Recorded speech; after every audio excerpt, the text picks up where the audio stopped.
Any questions about what you saw? What did you see? What was that? What did you see? They killing anybody. Anybody and everybody. That's not them. Well, you know, Easton and this motherfucker. Yeah, he heartless, man. Killing kids. Did you hear his reaction? The guy who was shooting the It weapon. sounded like he was happy about it. Yeah, but you hear right after they said, "Oh, we've got a couple of kids down here." Remember what he said? He said, "Well, it's their fault for bringing their kids into a battlefield." Yeah, yes. Right? What do you think about that? These people's neighborhood is like a battlefield now. What do you think about that? What do you think about that? That's messed up. You're just killing kids for no reason. Yeah. What about the men standing around on the street? Did they look like they were threatening the helicopter? No. In fact, we learned after this, there's a couple of journalists. What they thought were weapons actually turned out to be journalists with cameras trying to film what was going on. What we see in this video, as Ethan pointed out himself, what we see here is nothing special. It's nothing unique. This stuff happens in Iraq and Afghanistan every single day. That's why more than 1 million Iraqis have died because of our war, and thousands of Afghans have lost their lives in almost identical situations. Identical situations. This happens all the time for them. How do you think it's like growing up in a neighborhood that an army has declared to be a battlefield? What do you think that's like? Probably scary for them. Because every day they probably think they're going to die. Very scary. Yeah, I know some days Brooklyn, to me, feels a little uncomfortable. I can't even imagine. You know, could you imagine the idea of like these helicopters buzzing around, all of a sudden just opening fire on your streets, and when they start killing your little brothers and sisters, they say it's your fault for having them on a battlefield? Does that make you want to join the army? No. Because I tell you, if you do, if you join any of the services, not just the army, you will wind up in situations like this. You will be wind up having to justify participating in racist murder to yourself. Because it doesn't matter if you're a cook, or you're a helicopter pilot, or you're a gunner, or you're an infantry person. You're gonna be either in a situation like this, or you're gonna be supporting somebody in a situation like this. Because without all of the military working together, these people couldn't be doing this. It doesn't matter where you go in that. Do any of y'all have family members in the military? Maybe went to Iraq or Afghanistan? Yeah, a couple. You raised your hand? Yeah. Did they tell you about it when they came home? They don't talk a lot about it. Because stories from Iraq and Afghanistan look a lot like this. And it is impossible to try and justify things like this to your mom, to your kids, to yourself. Was y'all there? I was in Afghanistan. There's a war. Like some classified footage or something, right? Well, it's very interesting that you bring that up because, in fact, they take these videos all the time in all of these helicopter tours. There's thousands and thousands and thousands and thousands of hours documenting stuff exactly like this. And it's, as you said, it's classified. So it's very interesting. This video, the only reason that we're able to see it, the only reason that we're able to see the truth of what's actually going on in Iraq and Afghanistan is because a young soldier in the military named Bradley Manning found this video and allegedly released it to the public. Said people don't know what's going on in Iraq. If they knew that it looked like this every single day, not only would they not support the war, they wouldn't even join the military. So he released this, and the government, for releasing this, among other things, has charged him with a crime. Bradley Manning's in jail right now, and he's only recently gotten out of solitary confinement. They had him locked up naked in a cell that was barely big enough to stand up in for a year because he wanted people to know about stuff like this. Because it's, as we said earlier, this is a little secret of the military. You know, we all get the soldiers are heroes stuff. We all get they're fighting to protect your freedoms. But this is the reality. And for trying to share the reality, Bradley Manning is facing up to 60 years in jail. And they're even talking about giving him the death penalty. They're talking about killing this kid because he wanted people to see this video. For being accused. For being, these are allegations of which he's accused, which is an important point. Because what you're saying about it being classified, I don't know your name, but... Can you say your name? Can you say your name first? What? What's your name? Asma. Asma. Asma. Easy. Alright. So, one of the things that you said about it being classified information, I think that that's a really important point. Because they don't want you to see this. That's why it's classified. That's why it takes someone to leak this information. If people saw what you just saw, if more people saw what you saw, do you think they would join the military? Do you think there would be lines of people signing up to join if people knew what it was really about? No. No? I'm hearing a lot of There'll probably be no's. wars. What? There'll probably be some more wars going on with us though. Okay. Okay, can you tell me more about that? Like they'll probably be mad at whoever running all of this. They're probably trying to do a big old riot. I don't know. Okay, so they'd be mad at the people in this country, the youth who weren't Right. signing up. That's an interesting point, and I think you're right, because look, these wars can only go on if young people like you sign up to join them. Without recruits, can these wars go on? No. No. They need fresh bodies to commit these. Or can't they just draft you? And when you don't go, you get locked up or something. Right? Well, there used to be a draft in this country, an official draft where they said all young men got to join the military and go fight in Vietnam. I'm sure y'all learned about Vietnam and the horrible crimes that happened in Vietnam. So there used to be a draft. Today there's an economic draft. There's a draft that seems to be voluntary. You know, if you need money for college, join the military and we'll give you money for college. Do you think that rich kids are faced with that same decision? No, it is a poverty draft.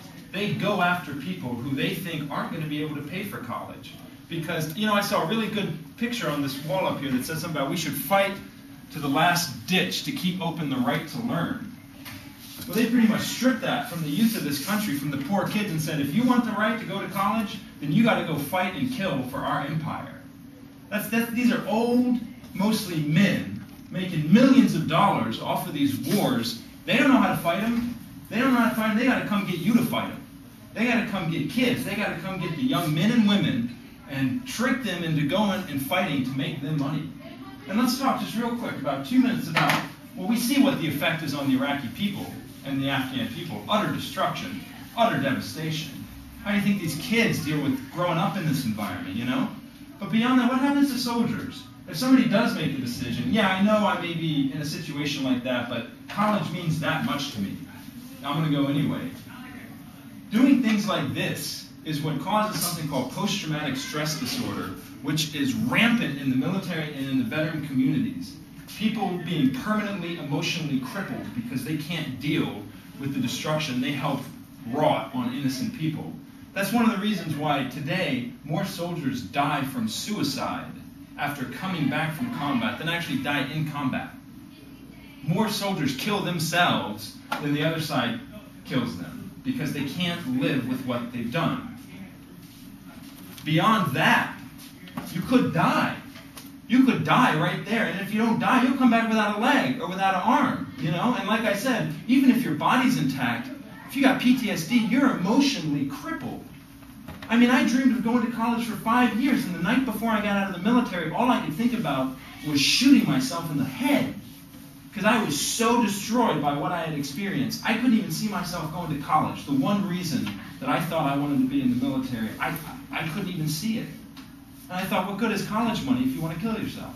Could y'all get locked up for telling us this? Yeah, I was thinking the same thing. I was. That's such a good question. Can you tell me more about why you think that? Like, Because It's that fool got locked up. And y'all sharing the Teaching us, and information. y'all teaching us too.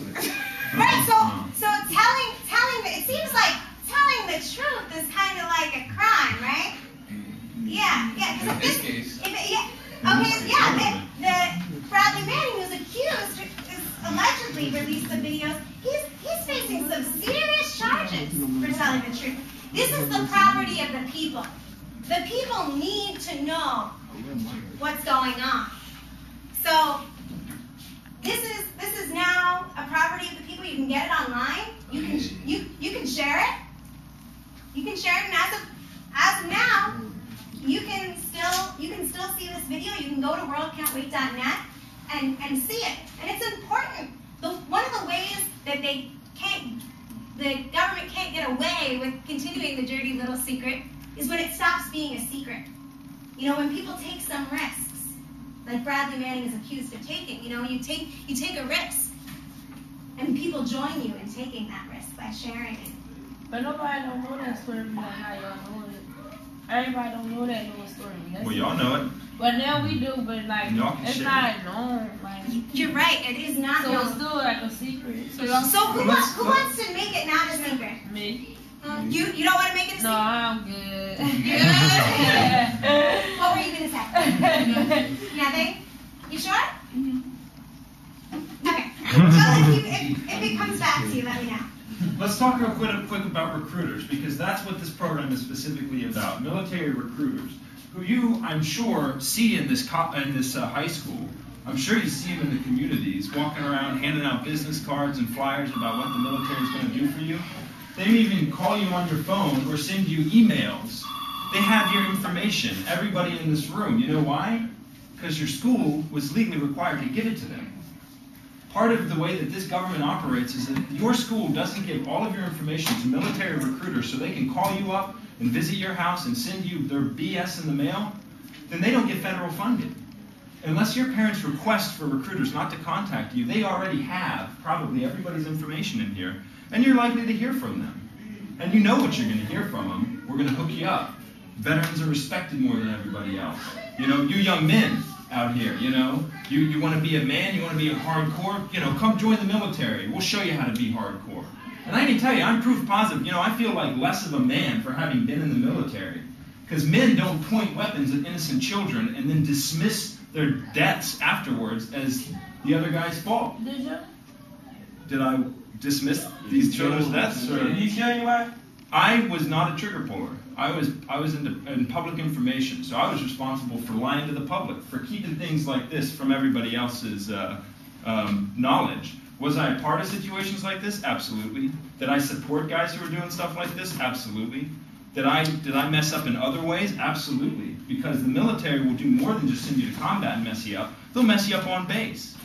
I mean, you know, I'll just throw this statistic out there real quick. 1 in 3 women in the military are raped by their fellow soldiers, not by Iraqis and Afghans and terrorists. 1 in 3 women who join the military are raped. And for guys, that number is 1 in 5. As a man, you are at serious risk of being raped in the military should you join. And that's not even going down numbers, you know. So wait, that doesn't talk about. That doesn't get talked. You think the recruiters are going to tell you this? You think the recruiters are going to say, young lady, I have an opportunity for you, and there's a 2 and 3% chance that you won't get sexually assaulted. You think they're going to say that to you? I'm saying so like if the girl go back and tell whoever the big person is. Well, that's another issue, and I don't even think we have enough time to get into it. But one of the problems with this whole issue is a lot of this sexual assault happens in the chain of command. So, you know, you're a private, you got a sergeant that's, you know, technically your boss. In many cases, those sergeants and those officers up there will try and use their subordinates as sexual objects. And if you try and rat them out, it's going to be you who gets in trouble, not the guy with the rank on his shoulders. Because the military, you got to say, you know, he's got some rank on his shoulders. The military must have invested at least $500,000 into this guy. They're only looking about where we save money, not how do we get sexual predators out of the military. But these recruiters specifically, you know, they're in here. They want to recruit you. They're here to prey off of your friends. They're like lions out there, you know. They look really big and bad, but they're looking for the weak people to go after that they think are broken enough to be willing to do something like this. And when they're here, when they're talking to you, when they're talking to your friends, I want you to remember what you saw in this video. Because there's a really good chance you're going to wind up in a situation like this. Or that your friend is going to wind up in a situation like this. So this is a place where we need to take responsibility for our brothers and our sisters. To keep them out of situations like this. I think one of the most moving things that's ever happened in this tour was in California at Berkeley. We did this exact same program. Afterwards, enough students were moved enough by what they heard and really wanted to get recruiters off their campus that they organized and they started a mailing list with people's telephone numbers. And one young lady saw a recruiter in the cafeteria trying to recruit kids into the military. And she sent a text to all her friends and said, let's meet right now in the cafeteria and drive this recruiter off campus. So 20 of these kids got together, surrounded this military recruiter in the lunchroom, started chanting, what are you recruiting for? Murder, rape, torture, war. Get the hell off our campus. He ran. He split. He's gone. those recruiters don't hang around that campus anymore because they know the kids are smart. So, the main point of what we're getting at is that there's a lot of creative and big ways. There's a fellow out there wearing a bandana. That you can be a part of resisting the recruiters in your community. And in Berkeley, one of the examples that I was getting at is they actually shut down because thousands of youth came out to the recruitment center. They shut it down for several days, actually. And that was a really amazing achievement. And then city council, and then the recruitment center, I believe, was closed. I'm not sure about the recruitment center, but I know the campus. They don't come back to the campus anymore. And similar things have happened in Chicago, where there was a sit-in, and that the students organized, and recruiters left campus. So I want to ask you a question, and then if you have any more questions, either let us know now, and we're going to give you information where you can follow up with us if you have more questions and want to get involved. But what are you going to say to the recruiters? If a recruiter came up to you, what would you say? Get the fuck out my face. Get out of my face. Can you say that again? Get the fuck out my face. Get the fuck out of my face. Okay. We got a response from Anybody else? I said I wasn't interested. Yeah, and he Why didn't refused he to t-shirt? apply. Oh, you can refuse. This Well, T-shirt. you can get in trouble. Yeah, he had to Oh, I had to fight He had pretty to fight hard. really If you hard. want to hang out, I'll tell you about Will it. we but- get locked up for wearing them or something? No. But I was just picking this up to point out that the slogan we got on here actually says, "Military recruiters, get the hell away from me." Oh, I need that shirt. That came from a kid. That came from a kid in California. We asked him the same question, and he actually didn't say hell. He said the F word, which I'm not going to say. But, there are kids, there are young people identifying with this and getting involved. And if you get involved with We're Not Your Soldiers, there's hundreds of young people all over the country organizing to drive recruiters off their campuses and protect their kids from war, or protect their friends from war. And so if you get hooked up with this tour, you can be in contact with them, see what other students are doing around the country, and build a nationwide movement. Because the school system has failed you. They are not protecting you from the lies of these people. You're going to have to protect yourself. And that's Although what you this have is an about. amazing teacher that is presenting you with the opportunity to get the truth and taking a very bold move to do so. And we really thank her and appreciate her inviting us as the and giving you this opportunity. You should be really grateful because you're a lucky few.